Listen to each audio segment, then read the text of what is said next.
Hello guys, പ്രവാസി മലയാളിയിലേക്ക് എല്ലാവർക്കും വീണ്ടും സ്വാഗതം. പല ആൾക്കാരുടെ വിചാരം നമ്മൾ ഗൾഫിലേക്ക് പോയി കഴിഞ്ഞിട്ടുണ്ടെങ്കിൽ പിന്നെ ഒന്നും നോക്കാണ്ട് അവർ രക്ഷപ്പെട്ടു എന്നുള്ളൊക്കെ ചിന്തയാണ് പല ആൾക്കാർക്കും വരുന്നത്.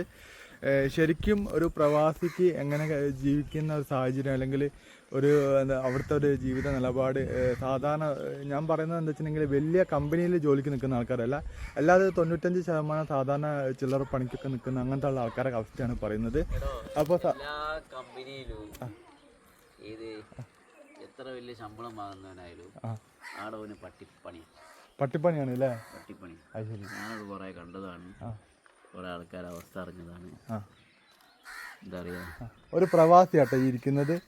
ഒരു ഗൾഫിൽ പോയിട്ട് ഇപ്പൊ പ്രവാസ ഇതൊക്കെ ഒഴിവാക്കിയിട്ടൊന്നുമില്ല കേട്ടോ. എനിക്ക് എപ്പോ ദാരിദ്ര്യത്തിന്റെ പേര് നന്നപ്പോ ഞാൻ കയറിപ്പോ. എനിക്ക് അതിനുള്ള കൈത്തൊഴിലും കോൺഫിഡൻസും ഉള്ളതുകൊണ്ട് ഞാൻ കയറിപ്പോ.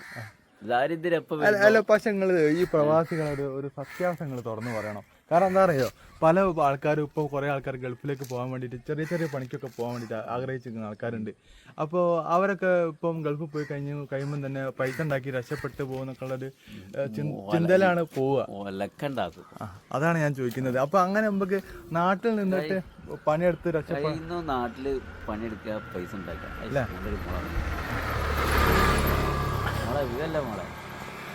അപ്പോൾ കഴിയുന്നതും നാട്ടിൽ പോയി നാട്ടിൽ നിൽക്കുക, മര്യാദക്ക് പണിക്ക് പോവുക. നാട്ടിൽ നിൽക്കുമ്പോൾ വെച്ചാൽ കുടുംബക്കാര് കല്യാണം കളവാണ് ഒക്കെ ഒഴിവാക്കുക. ഗൾഫിൽ പോയി നിൽക്കുമ്പോൾ നമ്മൾ ഇതൊക്കെ പോകുന്നുണ്ടോ? അതന്നെ. അപ്പോൾ നാട്ടിലെല്ലാം ഒഴിവാക്കി ഇവിടെ ആയിട്ട് നിൽക്കുക, അവനവൻ്റെ പണിക്ക് പോവുക, പൈസ ഉണ്ടാക്കുക കയ്യിലുണ്ട്. അല്ല, ഞാൻ ചോദിക്കട്ടെ, ഇവിടെ നിന്നാലും പൈസ ഉണ്ടാക്കാൻ പറ്റൂലേ? സുഖമായിട്ട് അല്ലേ? നമ്മളെ അമ്പൽപ്പാട് നമ്മളെ നാട്ടിൽ തന്നെ എത്ര ആൾക്കാർ ഗൾഫിൽ പോയിട്ട് തിരിച്ച് നിർത്തി പോകുന്നു ആൾക്കാരുണ്ട് അല്ലേ? എന്താ വെച്ചിട്ടുണ്ടെങ്കിൽ അവിടെ സ്വർഗ്ഗമല്ല, മാത്രല്ല കടത്തിന്മേൽ കടായിട്ടേ വരും. അതാണ് അവിടെ പോയിട്ട് ഫുള്ള് കടായിട്ട് വന്ന എത്രയോ പ്രവാസികളെ നമുക്കറിയാം കേട്ടോ.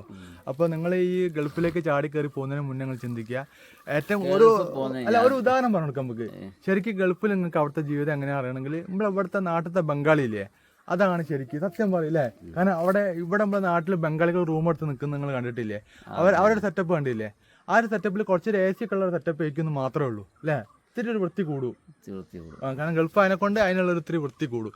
ഇവിടെയുള്ള ശരിക്കും ബംഗാളികൾ ദിവസം പോയിട്ട് പണിക്ക് പോയിട്ട് വരുന്നില്ല. അതേ അവസ്ഥയാണ് ഗൾഫിൽ. നിങ്ങൾ ഡെയിലി പണിക്ക് പോയിട്ട്, അതും നിങ്ങൾ ഇവിടെ നിൽക്കുന്ന മാതിരി 6 മണിക്കൂർ 5 മണിക്കൂറൊന്നുമല്ല പണിയില്ല കേട്ടോ. 12 മണിക്കൂർ അവിടെ പണിയെടുക്കണം. 12 മണിക്കൂർ. ഫസ്റ്റ് 2012-13 അത് ബഹ്റിൽ പോകുന്നത്. ബഹ്റിൽ പോയി. പക്ഷേ ഈ ഒരു മലയാളീൻ്റെ അടുത്ത് എത്തിപ്പെടുന്നു. പക്ഷെ എനിക്ക് അവനെ കുറ്റം പറയാൻ പറ്റൂല. പക്ഷെ വളരെ വെറും ചെറ്റയാണ്. പറയുന്നല്ല, ചെറ്റാന്ന് പറഞ്ഞാൽ ഭൂലോക ചെറ്റയാണ്. മലയാളികൾ നാട്ടിൽ നിൽക്കുമ്പോൾ എനിക്ക് അവരെ കുറ്റം പറയാൻ പറ്റാത്ത എന്താ വെച്ചാൽ, കുറ്റം പറയാൻ ചെറ്റയൊക്കെയാണ്, എന്നാലും പിന്നെ വർക്ക് പഠിപ്പിച്ചു തോന്നാ. മൊബൈൽ സർവീസ് പിന്നെ പൂർണ്ണമായിട്ട് ക്ലിയർ ആക്കി തന്നു തോന്നാ. പക്ഷെ അവൻ്റെ പ്രശ്നം എന്താ വെച്ചാൽ, ഓൻ ചെയ്യുന്നതൊക്കെ പെർഫെക്റ്റ്, നമ്മൾ ചെയ്യുന്നതൊക്കെ പൊട്ടന്മാരെന്നുള്ള കണ്ടീഷൻ ഉണ്ടല്ലോ, അതാണ്. ഞാനൊരു 6 മാസം ഞാൻ അമ്മാതിരി നരകി ചെയ്യാൻ. അത് മൊബൈൽ സർവീസ് പോയിട്ട്, മൊബൈൽ റിപ്പയറിങ്ങിന് പോയിട്ട് ഞാൻ അനുഭവിക്കുക. അത് AC റൂമിൽ പോയിരിക്കുക, ACൻ്റെ ഉള്ളിൽ ഇരിക്കുക, ആണെന്ന് പണിയെടുക്കുക. എന്നപ്പോൾ നമ്മൾ അതിൻ്റെ ഉള്ളിൽ കഷ്ടപ്പാടാണെങ്കിൽ ആലോചിച്ച് നോക്കി.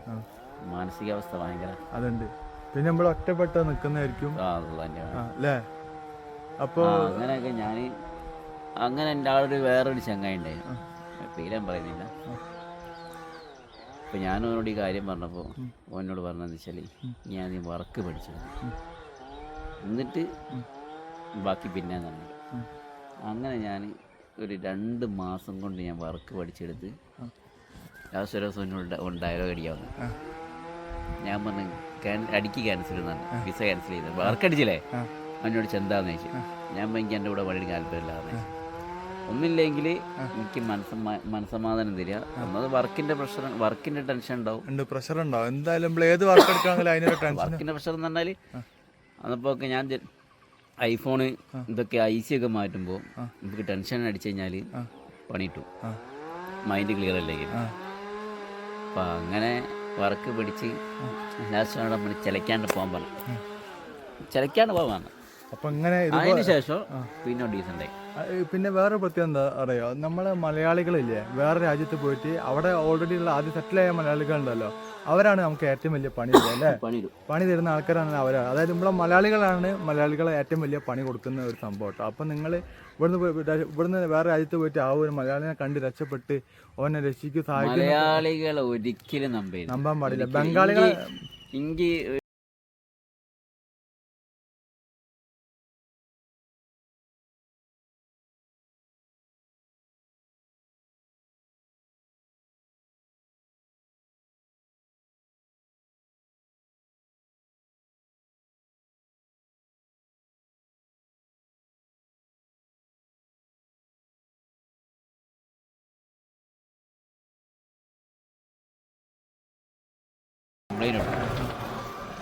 എൻ്റെ മോനെ ഒരു 10-30 ആൾക്കാരാ. അതിൽ പെണ്ണുങ്ങളുണ്ട്, പെൺകുട്ടികളുണ്ട്. ഇവരെ പാസ്പോർട്ടൊക്കെ പിടിച്ചു വെച്ചിട്ട് ഇവർക്ക് ജോലിയും ഇല്ല, ഒന്നുമില്ലാണ്ട് കൈ നടക്കുന്ന കുറേ.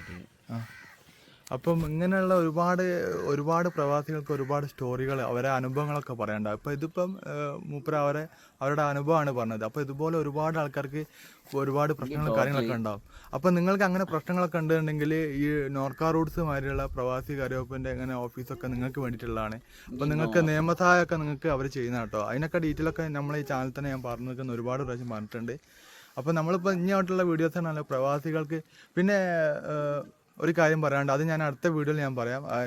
ഒരു പ്രവാസി ചെയ്യേണ്ട കാര്യങ്ങളാട്ടോ ഞാൻ കറക്റ്റ് പറയുന്നത്. എന്താ വെച്ചിട്ടുണ്ടെങ്കിൽ ഒരു അനുഭവ കഥകളാണ് ഞാൻ പറയാൻ വേണ്ടി പോകുന്നത്. അപ്പോൾ നമ്മളിപ്പോൾ പ്രവാസി ഫീൽഡിൽ കുറേ ആൾക്കാരെ നമ്മൾ കാണുന്നുണ്ട്. നമുക്ക് ഹെൽപ്പ് ചെയ്യാൻ പറ്റുന്നുണ്ടെങ്കിൽ നിയമസഹായമൊക്കെ നമുക്ക് ചെയ്യാൻ പറ്റുന്നല്ലാണ്ട് വേറെ രീതിയിൽ നമുക്ക് ഹെൽപ്പ് ചെയ്യണമെന്നുണ്ടെങ്കിൽ അതിനായിട്ടുള്ള കുറച്ച് പരിമിതികളുണ്ട്. അപ്പോൾ പ്രവാസികളായിട്ടുള്ള ഇവിടുന്ന് കഷ്ടപ്പെട്ടിട്ട് വീടും പറമ്പൊക്കെ വിറ്റിട്ടൊക്കെ ഗൾഫിൽ പോകുന്ന ആൾക്കാരുണ്ട്, പണയം വെച്ചിട്ടൊക്കെ പോകുന്ന ആൾക്കാരുണ്ട്.